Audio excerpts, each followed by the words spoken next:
Hello guys, welcome to my first Blender tutorial. My name is Guillermo Bernal at tuturuan ko yan ng mga basics sa Blender. Okay, open na natin ang ating Blender.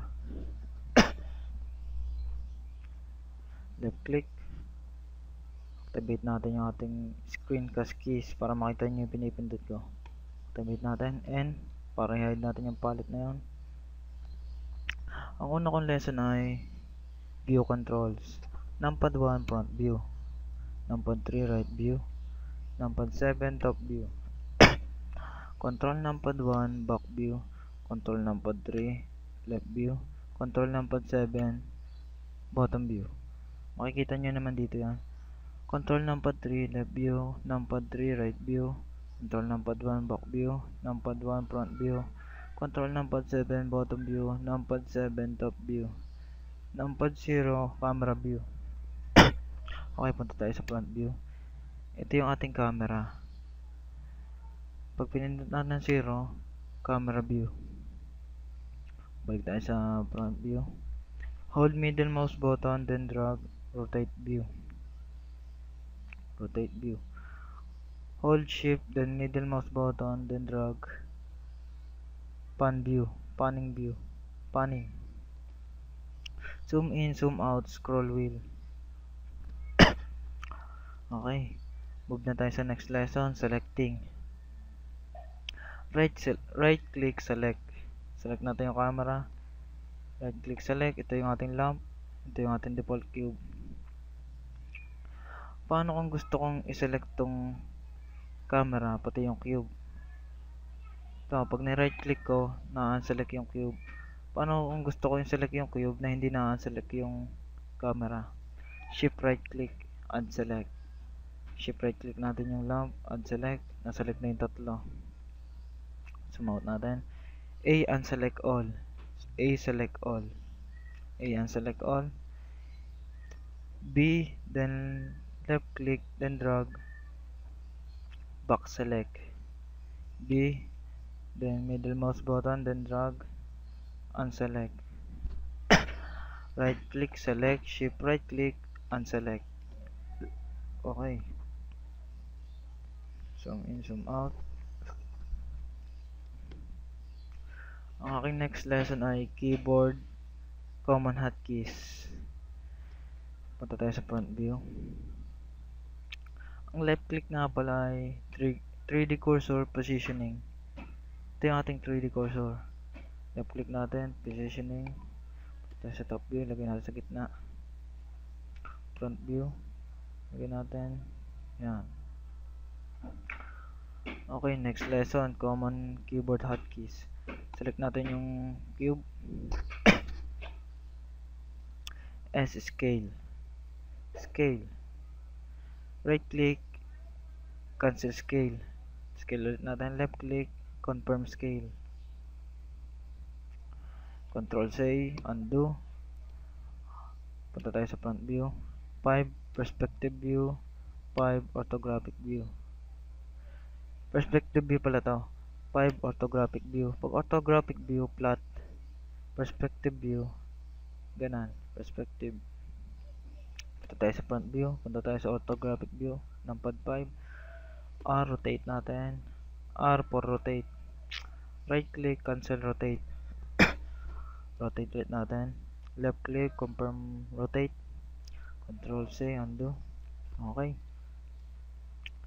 G, grab. Grab. Left click, confirm position. Nag-grab. Nang grab. Control C natin. Undo. G, grab. Cancel grab. G, grab. Left click, confirm. G, grab. Right click, cancel. Cancel grab. Okay. Say wireframe mode. Say ulit natin solid mode. Say wireframe, say solid mode. Nandito naman yan. Wireframe, solid mode. Say ang hotkey. So ngayon nasa object mode tayo. Punta tayo sa edit mode. Tab ang hotkey doon. Tab, punta tayo sa object mode. Tab, punta tayo sa edit mode. Tab, object mode. Tab, edit mode. A, unselect all. Pag nasa edit mode tayo, nasa-select natin yung mga vertex tong ating object. Shift right click, add select natin tong vertex na to, select natin to, shift right click. Ito yung ating line, ito yung ating vertex, ito yung ating face, vertex, line. Select natin tong apat na vertex na to, punta tayo sa front view, extrude, na-extrude natin, select natin to, extrude. Okay, Control R, add loop. Mag-add tayo ng loop, isang line. Control R, add loop. Shift Alt, then right click, add loop. Select loop pala, select loop. Shift Alt, right click, select loop. Okay. Shift Alt, right click, select loop. Shift Alt, right click natin, unselect loop. Okay, yun na yung mga basic. Gagawa tayo ng kutsilyo. Gagawa tayo ng basic object. Basic tutorial, basic object, syempre. Shift A nga pala, add menu. Mag-a-add tayo ng plane. Shift A, add menu, mag-add tayo ng cube. Kahit anong gusto natin, Shift A, sphere, add. Next, delete natin itong dalawang to. Walang kwenta yan. Ito tayo sa top view. Tab edit mode. Say, wireframe, A unselect all, B box select. Drag natin to. Okay, drag. Control R, add loop. Ito tayo sa solid mode. B box select. Drag natin to. B box select. Drag natin to. Okay. A, select all natin. Ito tayo sa front view. Extrude natin. Lagyan natin ng kapal. Lagyan natin ng loop. Control R. Okay. Shift Alt, right click. Select loop. Select.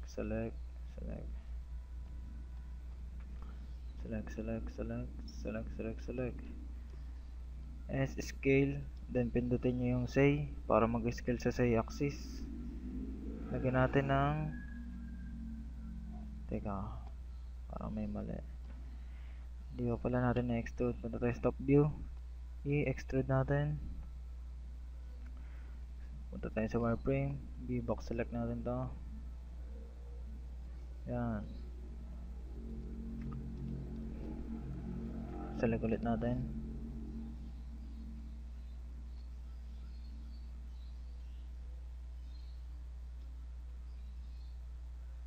Select. S then say, scale sa say axis. Okay, lagyan natin ng talim. Front view tayo. SA. Yan. Ito tayo sa object mode, top view. Shift A, add tayo ng circle. Fill type natin na triangle pan. Lang. Ayusin lang natin ito ng konti.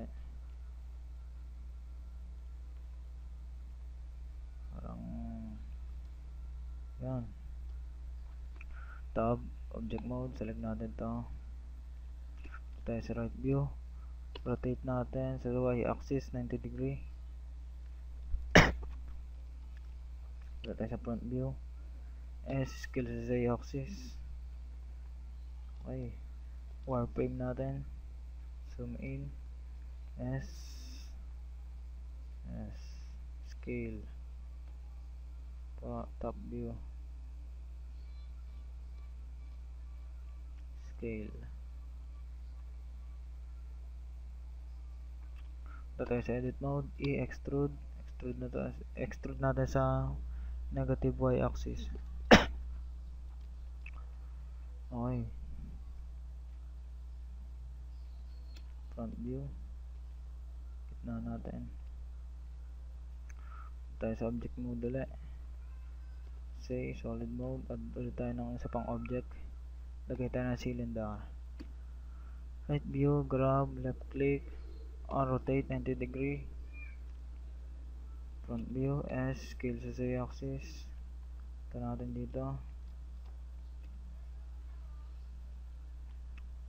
Okay, scale. Lagay natin sa gitna.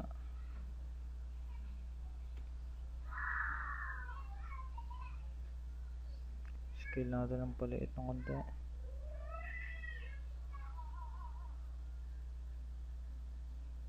Parang yan.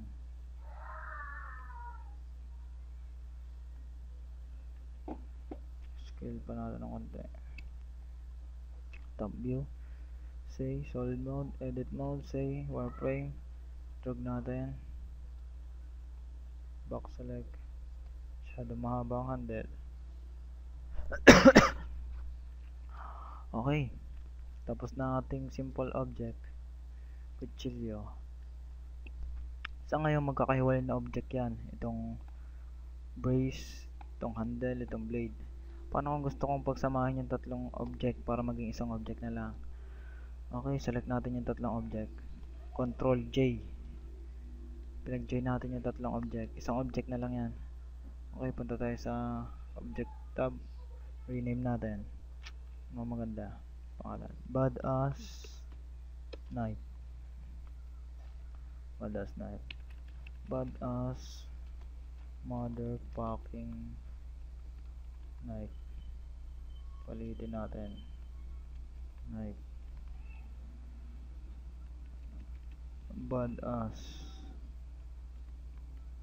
motherfucking knife. Okay.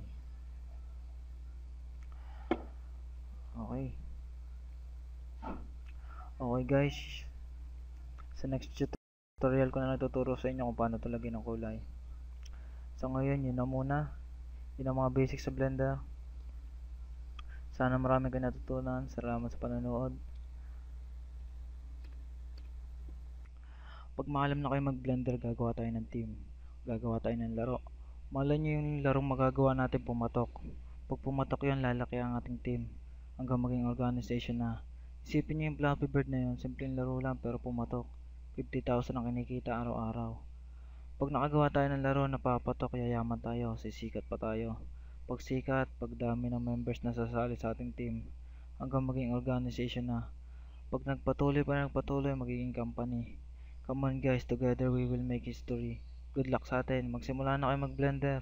Ito ang una nating step forward. Okay guys, bye and good luck.